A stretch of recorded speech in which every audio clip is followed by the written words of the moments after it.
If you like this channel and what I do here, please help to support my work by checking out one of my books, available from Lulu Publishing and Amazon.com. Thank you.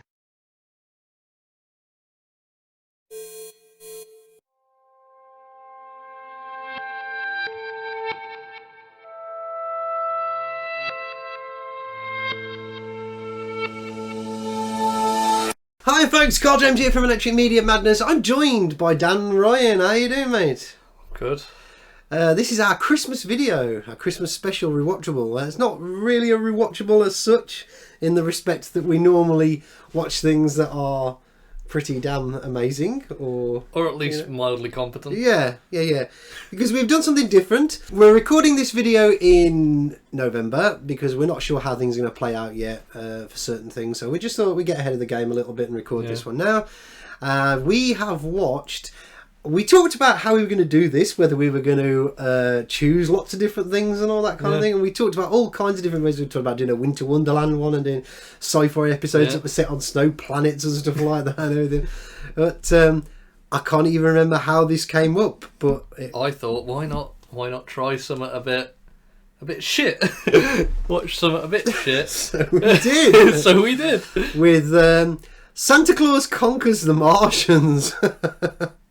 Now, I have a vague recollection of having watched this many, many moons ago, but having watched it with you, I realised how little of it I did actually remember. This one's a bit of a noodle scratcher, isn't it? The plot, such as it is, makes absolutely no sense at all. Go on then, you tell our viewers. For those people that haven't watched it. Fuck knows what the plot is. So everyone on Earth, apparently at the start of the movie, knows about Martians. Then they interview Santa Claus, because of course. And then the Martians watch Earth TV, and they're like, we want Santa Claus, and then they all sleep Santa Claus. Stanley Kubrick. Santa Claus. And then they all sleep on like planks of wood, and don't eat food, they just have these weird like pills. They're all just on LSD. And they're all being mind controlled as well when they sleep. They've got these antennas attached to their heads. It's all like proper MK Ultra type stuff, isn't it? Yeah. Abuse kids. Yeah. And they're like, hey, why are these kids not happy? Why are they not sleeping on their planks of wood? It's pretty obvious, really. Why aren't they eating properly when their food is flavoured pills? So they're like, I know what we need. We need Sandy Claus. So they spend what felt like 5 years. Eternity, yeah. I could have binge watched like a 10-season show in how long that felt. That when they eventually get to Earth, forever later. The intention is they think that cheer them up, go kidnap Santa Claus. Yes. So they do. They do. And some two random children as well. Yeah. And they go on a divergent thing where because they see all the shop store Santas and think there's loads of them. Yeah. Which one is, they eventually find out from the two kids that the real one's in the North Pole. Yeah. And then they go to the North Pole. And send and encounter a polar bear. A man in a costume. And there's a big robot thing. And there's so much, isn't there? There's so much. Basically, they eventually kidnap Santa Claus, take him and the children to Mars. At this point, it's established that they actually don't know who the Martians are. And it just keeps flicking back and forth. It's like, oh yeah, we know them. Yeah, because the American military don't know about the Martians. Yeah, everybody else does. I joked when we were watching it. This universe makes no sense. So Earth is aware of the aliens. Santa Claus knows about the Martian children, doesn't? Well, the news people said about it, didn't they? The news people said about the Martian children. Yeah. So why are they acting like they've never heard of aliens before? The Air Force. Everybody knows that the aliens are real, but the American Air Force is like, well, that sounds like normal, doesn't it? Don't deny that they ever exist. Wasn't he the one reporting with Santa Claus at the beginning? He had a reporter there. They had a reporter there in the North Pole talking to Santa Claus, talking about the Martians. Yeah. It's like they've got selective amnesia. One minute they know that the Martians are real, and then the next, and the Americans are still acting like they joked that this is like typical of the military denying the existence of extraterrestrials, and everybody else knows differently, and all that kind of idea, because it clearly is that way in this film, isn't it? Because the military don't just don't seem to get their head around this idea at all. Yeah, they go back to Mars, and then on Earth they launch a rocket to chase after them. And we didn't realise this when we were watching it. They're like, after we stopped recording. They're following us. And then suddenly they're at Mars, and this rocket is just not heard about. Yeah, I don't know if it's never mentioned again in the film. I don't know if my mind melted and I missed a mention of it, or something got edited out. Maybe at some point of the film, but yeah. Where is it? Yeah, where is it gone? It's never seen again. The crew that they send to go to Mars to rescue Santa or whatever, or find out what the Martians are doing or whatever. Yeah, that's gone. And then they make Santa Claus make toys for the Martian children. Yeah, thinking that will make them sleep and be happy. Doesn't occur to them to get rid of the wooden beds. Where did they get wood from? They've got no trees. And we actually noticed in the film they have pillows. They've got pillows, and then we saw a bunk bed at one point, didn't we? With some So they've clearly got the ability to sleep. Children. Yeah, they're just abusing the children. Yeah. It's fucked. This is a fucked up movie. Yeah, absolutely. In every respect, you've got this psychopath character. Bill Maher. Did you say Bill Burr? Bomar, or the Bomar monk, as I called him. I don't even know what he's called at this point. We couldn't keep track of names. All we knew is that most of the Martian names had got Mar. Something Mar, T-Mar, and Dumar, and Bimar, and Bomar. Cormar. Yeah. This one is the moustache-twirling evil. Yeah. I will twirl my moustache. I mean, he starts out a proper psychopath, doesn't he, at the beginning of the film? He wants to kill the children. He literally tries to flush them out into kill Santa, and then he just turns into a buffoon, doesn't he, as the film goes on. He's actually got quite a good character arc, but it's not like... in that he's got a character arc, which most television programmes and films don't have nowadays. But so you credit to them for actually giving a character arc, but it's an abysmal character arc, isn't it? Because he's basically just falling over the scenery and everything at the end, and he's tripped over. He tripped over something. The actor tripped.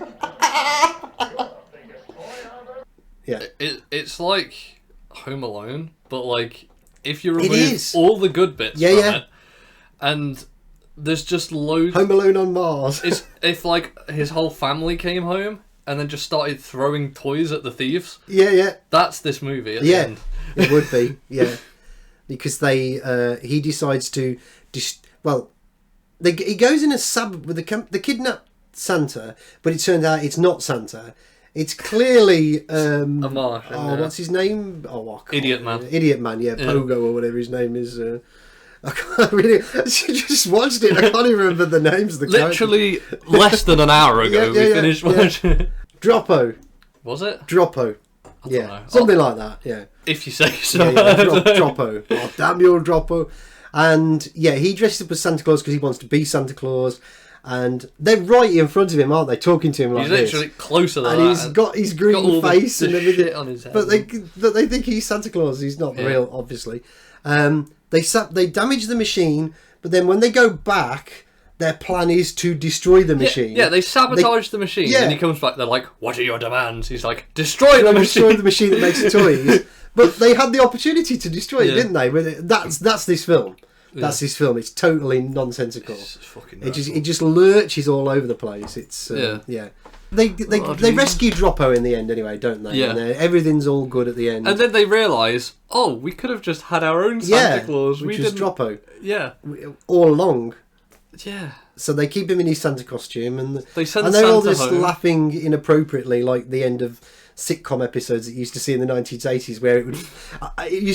I love. I don't think you've ever seen it. You know the Naked Gun films with Leslie Nielsen. Yeah, I've not seen them. Yeah. And there was a short-run TV show, Police Squad. It was called. Yeah. And they used to, like, the actors. I'll have to show you a clip of it. It's fantastic. The actors on the set they'd pause at the end, so they'd be like they're about to slap each other on the back, and then they'd pause, and then music go da da da da da da da da da, and you see this like monkey climbing over everything in the background, and they're just standing there going. And this film was like that, was it? Because they were like, ha, ha, ha, ha. We laughed, but we were also bored as well at times. Yeah, it's a bizarre film. 10 to 15% of it is just hilarious. Hilarious, absolutely hilarious. The rest of it is like, I bust aside with the. I had a couple of occasions. I bust aside with the polar bear.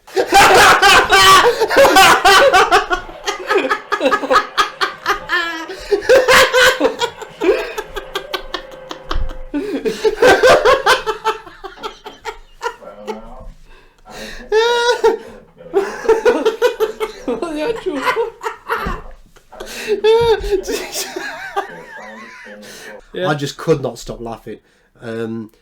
Because the kids are like, it's a bar, and it's clearly a bloke in a suit. And we talked about how in the Arctic Circle, a polar bear will, literally shred a seal, won't they? They'll dig it out of the ground, and if you were there, you just find this hole with just red blood all over. Instead, it's just like, and he's going trying to get at them through this hole. And the scenery as well. I mean, no expense spent. We can't show you the navigation deck because there isn't one. Because we haven't got enough money. Right from the get-go with the backdrops of the Arctic Circle. On Mars, I didn't even know what I was looking at. I mean, you'll maybe see in the clip, I don't know, but I was literally like, is this a lot? Is this a creature? Is this rocks? Yeah, yeah. And then they just repaint it white. For the Arctic Circle, for where the North Pole is, yeah. And they've got like, because we jokingly said they wouldn't go down the ladders to the engineering deck, which they did. Actually. And I'm really quite surprised. It was just a shit room that was like with a ladder in it. Yeah. That ladder, I noticed, was the same ladder when on the outside, going down into to the North Pole. When they're climbing down into the snow, it's the same. We laughed at the guns. Couldn't afford to put any special effects on the gun. The gun just pops. Because they've got no sound effects or just, like, visuals. It just like they pointed it at something, and then they just went. And that was another thing we talked about as well, wasn't it? That they froze Mrs. Claus and some of his helper elves or whatever. Is he not? And they've just left the robot there as well. He's not like, free them, let them go. He's just like, leave them frozen, just take me, whatever.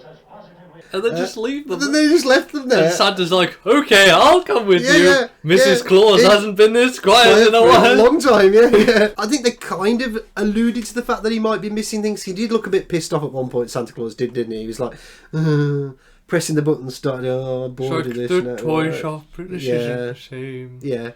Let's go back to the North Pole. Let's go back. We talked about the polar bear having eaten Mrs. Claus and the elves because they left the door open. And they left that high-tech robot of theirs as well, didn't they? The boar or bot or whatever it was called. They left that there because it just suddenly stopped working. Santa's like, that's a toy! Yeah. And they're like, it became a toy. Yeah. That was it. It became a toy. Oh. So they just left it there.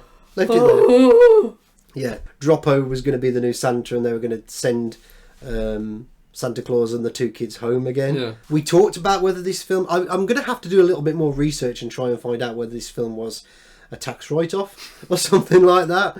I mean, I find it hard to believe it was a passion project. I mean, it could be.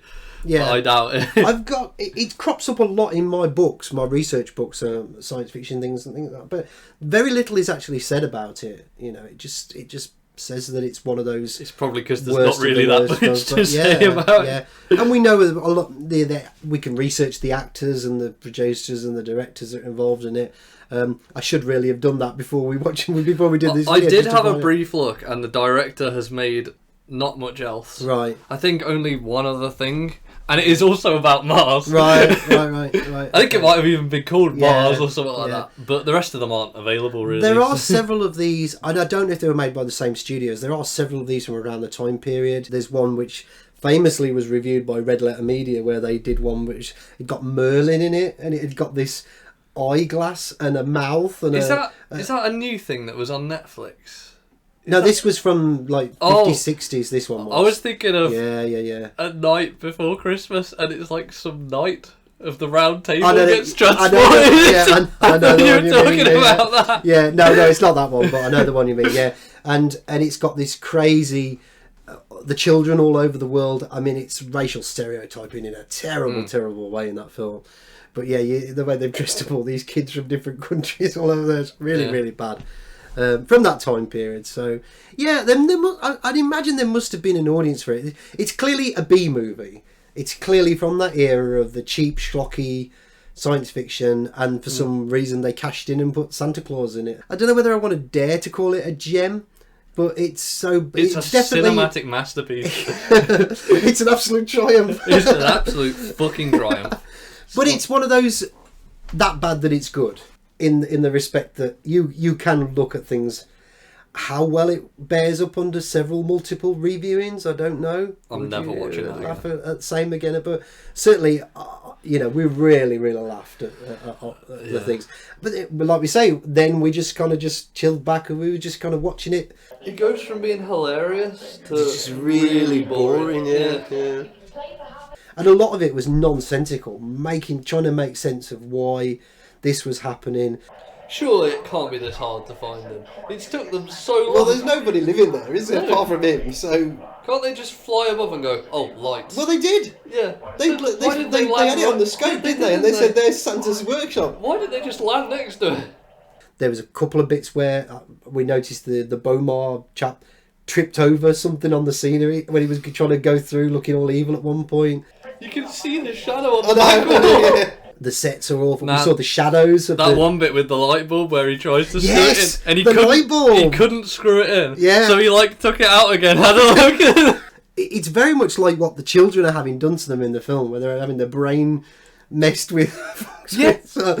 That's what this film does to you. Yeah, it's like you've been connected up. And... I mean, the one child literally to listen to the radio has a wire from the radio to their antenna. But I don't think, because you said that, and I don't think that was him actually listening to the radio, because if you listen to it, it was like one of those subliminal learning your sleep things where will do that, that. And I'm sure they did mention earlier in the film that they do mind control on them when they're asleep at night, and they. So this is a very dark movie. CIA and MK Ultra mind control type stuff. Yeah, I'm sensing like a false flag event thing here.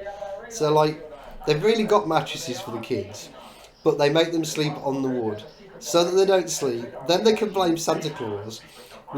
So then they've got an excuse to kidnap Santa Claus, which will cause the American military to invade. It's 9/11. Send it up. Maybe we were right, and this is a Stanley Kubrick movie. You know what this is, don't you? This is the deleted scene that Kubrick shot at the end of Doctor Strangelove with the python. This movie's actually the prequel to Doctor Strangelove. That's why he wanted to destroy the world. Yeah, it's all making sense, isn't it? And they got Werner von Braun in it as well. That's why they wanted to nuke Russia. Yeah, the nuclear curtain. Maybe it's a precursor to Clockwork Orange and Eyes Wide Shut. The children. The abuse of the children and all that and everything, yeah. It is Doctor Strangelove. He was scared in Doctor Strangelove that the Martians were going to take his bodily fluids. That was why he was talking about bodily fluids. Yeah, precious bodily fluids. He tried to destroy the world. Yeah. It makes perfect sense now. And he thought the Martians were the Russians. Absolutely, yeah. Yeah, you're right. There's so much undercurrent of so many of the... I mean, Lolita... We will kidnap the children and never give them back. We talked about the sex-based Santa, didn't we, and all that? Yeah, This could quite possibly be the greatest film that Stanley Kubrick ever made. This is Kubrick's magnum. Yeah. I talked about there being possibly being a false flag thing in this film. That Bomar was setting something up so that they could have like a prelude to justifying an invasion of the Earth and that. Yeah. So, yeah.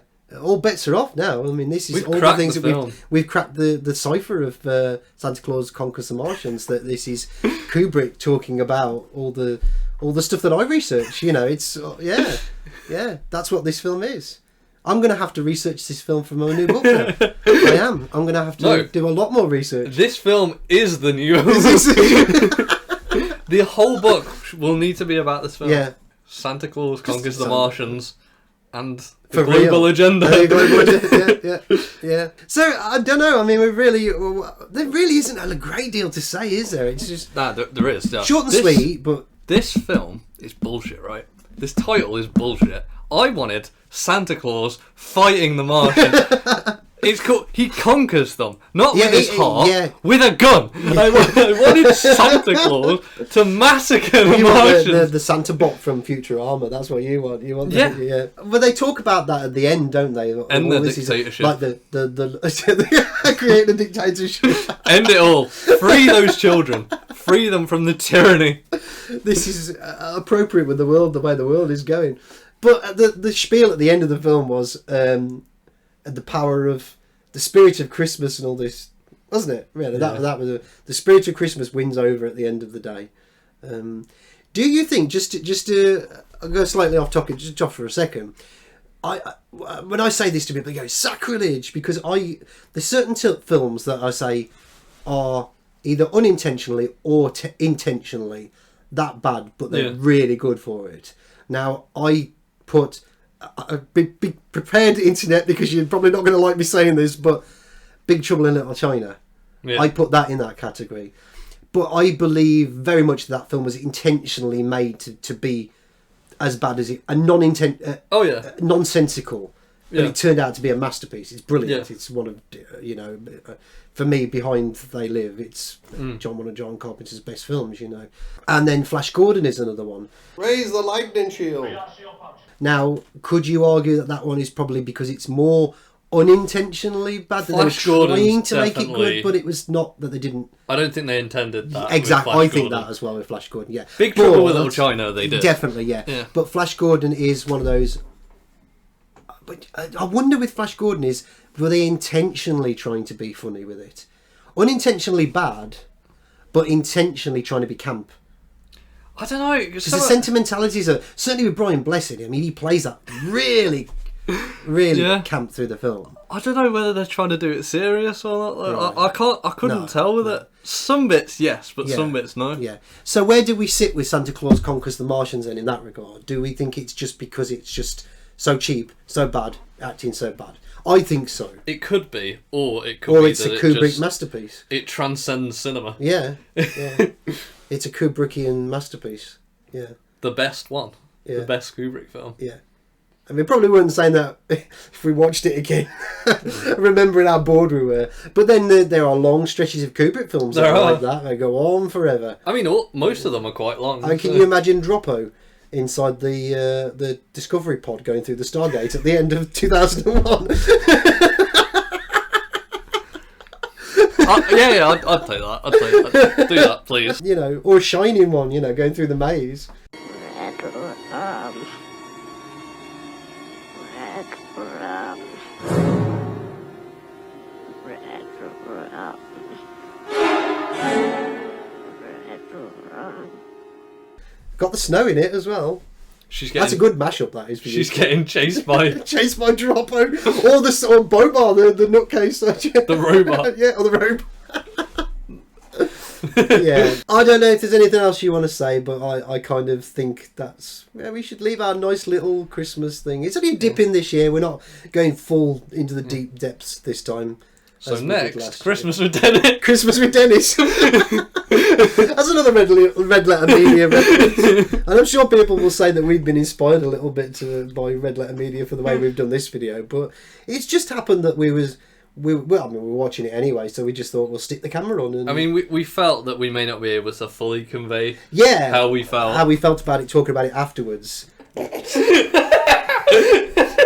just put his hand up. He just went... And then the door opened. Come out of the spaceship. How do you deactivate a nuclear curtain? Swap the bulbs. Swap the bulbs. We wanted people to see. Yeah. I mean, this probably isn't... Raw reaction. Yeah, this probably isn't going to be a common thing. So. No. It's a good thing that we did with that. I think, because I believe so. We just went on rambles a little bit about random shit. It's amazing how the film does actually take you off in some bizarre directions, and it's certainly what we've talked about. Yeah. But I enjoyed it. I enjoyed it. It was a nice little pick me up. God knows, with certainly everything that's been going on in my life in the last 6 months, things like this are precious to me. Now we just need to wait for Christmas Day so we can all sit down as a family and watch. Good luck with that one. We'll probably put bars around the windows. Santa Claus Conquers the Martians. Yeah. We need the sequel. How would you want to score it? 10. 10. No, honestly, 0.1. No, yeah. I mean, some of the fun and some of the laughter in it was brilliant. I loved that. Yeah. But in terms of actually what it is, it's an atrocious movie. Yeah, it's. I can't even. I would feel really bad if I gave it a 0. That's why I gave it a 0.1. I'm going to be a bit more generous and give it a 1. I've seen worse films in terms of set design, acting. You know, I think Plan 9 from outer space. I mean, Samurai Cop's pretty atrocious as well. That's pretty bad. A special place for Samurai Cop, actually, I have. Yeah, there's a lot of films like that. Samurai Cop 2. Yeah. That's awful. If you watch a film and it really is a bag of shit all the way through, boring as hell, nothing redeem about it, then you can justifiably give something just like this is just terrible.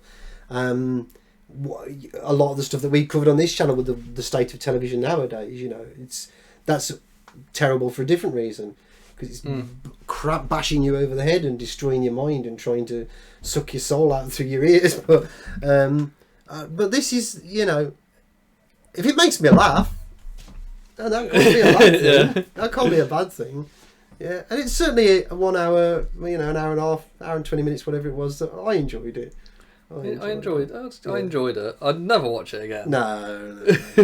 Well, I have. I mean, I know I have watched it many moons ago, way back when I was young. But so it is a rewatch for me in that respect. But there we go. That's the rewatch. That's it. That's the rewatchable then. Yeah. Thank you so much for joining me with this. And, hopefully we're going to be doing more. So I don't know what order. Obviously, this is going to happen. Well, this is we'll be doing more before. Like, yeah. So we just want to say thank you so much for all your support, for watching this channel, for liking, sharing, subscribing if you haven't already. You know, I really do appreciate it. Have a very Merry Christmas, and Dan and I will see you again very soon. Reverse the shot of the stars. Merry Christmas. Merry Christmas.